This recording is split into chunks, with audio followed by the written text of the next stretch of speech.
सोचिए, भारत का सबसे यंग सेल्फ मेड बिलियनर, उसकी कहानी कहां से शुरू हुई होगी? किसी बड़े बिजनेस स्कूल से? नहीं, उसकी कहानी शुरू हुई एक टीनेजर के एक बहुत ही बोल्ड डिसीजन से। 14, सिर्फ 14 साल की उम्र।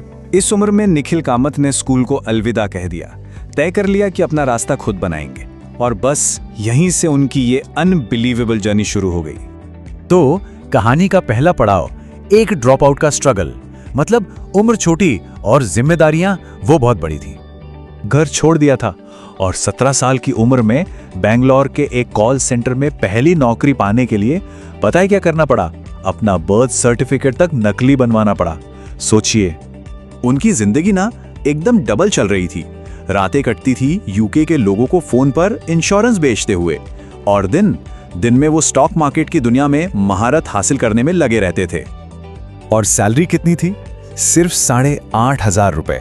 लेकिन पता है, इस नौकरी ने उन्हें पैसे से भी ज्यादा कीमती कुछ दिया। वो थी कम्युनिकेशन स्किल्स में एक तरह की मास्टर क्लास, और वो खुद मानते हैं कि यही उनकी कामयाबी का सबसे बड़ा राज है। और अब कहानी में आता है एक नया मोड़, एक सीक्रेट ट्रेडिंग फ्लोर। चलिए देखते हैं कि कैसे उनकी वो छोटी सी सैलरी उनके असली पैशन, मतलब स्टॉक ट्रेडिंग की दुनिया के लिए उनका पहला इन्वेस्टमेंट बन गई। अब ये समझने के लिए पहले एक टर्म समझना जरूरी है, लेवरेज। लेवरेज का सीधा साधा मतलब है उधार के पैसों से खेलना, ताकि आप अपने छोटे से इन्वेस्टमेंट पर कई गुना ज्यादा रिटर्न कमा सकें। ये एक बहुत पावरफुल टूल था, लेकिन उतना ही रिस्की भी। और इसी टूल से उन्होंने अपनी छोटी सी सैलरी को एक बड़ी पूंजी में बदल दिया। तो वो ट्रेड कैसे शुरू करते थे? अपनी जेब से सिर्फ 100 रुपए लगाकर। लेकिन असली खेल यहां शुरू होता था। लेवरेज का जादू देखिए। उनके वो 100 रुपए असल में 3,000 रुपए के स्टॉक को कंट्रोल कर रहे थे। मतलब उन्होंने ऑप्शंस और डेरिवेटिव्स के जरिए 30 से 50 गुना तक का लेवरेज यूज किया। वो उनकी ये जो सीक्रेट ट्रेडिंग लाइफ थी, वो ज्यादा दिन सीक्रेट नहीं रह सकी। अब कहानी उस मोड़ पर है जहां वो एक एम्प्लॉय से मैनेजर बने, लेकिन अपने ऑफिस के नहीं, अपने साथियों के पैसों के मैनेजर।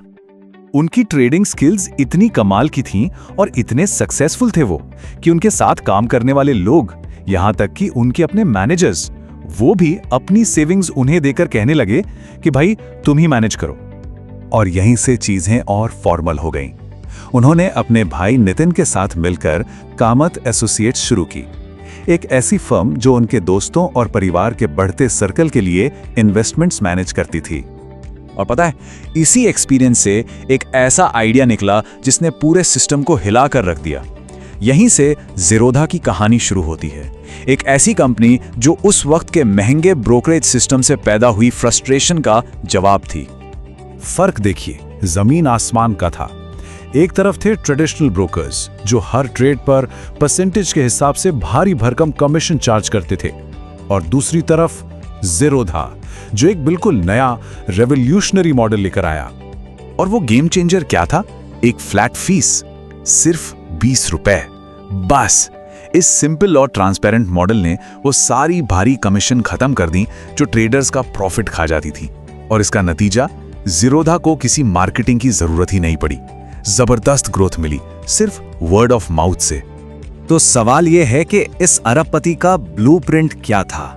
वो क्या सीक्रेट था जिसने एक कॉल सेंटर के एम्प्लॉय को मार्केट का बादशाह बना दिया? आइए इसे समझते हैं। उनकी सबसे बड़ी सलाह, हमेशा क्यूरियस रहो और हर चीज पर सवाल उठाओ। और ये सिर्फ कहने की बात नहीं है। सोचिए, इसी सोच ने तो उन्हें उस वक्त की ब्रोकरेज फीस पर सवाल उठाने पर मजबूर किया था, और वही सवाल उनकी सबसे बड़ी कामयाबी की वजह बना। तो ये कहानी हमें एक सवाल के साथ छोड़ जाती है। आज की दुनिया में ऐसा कौन सा माना हुआ नियम है जो बस तोड़े जाने का इंतजार कर रहा है? क्योंकि निखिल कामत की जर्नी हमें एक ही चीज सिखाती है कि सबसे बड़े मौके अक्सर उन्हीं नियमों पर सवाल उठाने से मिलते हैं जिन्हें हर कोई सच मानकर चलता है। Like the video, share it with your friends, and subscribe to Equicom Insights today.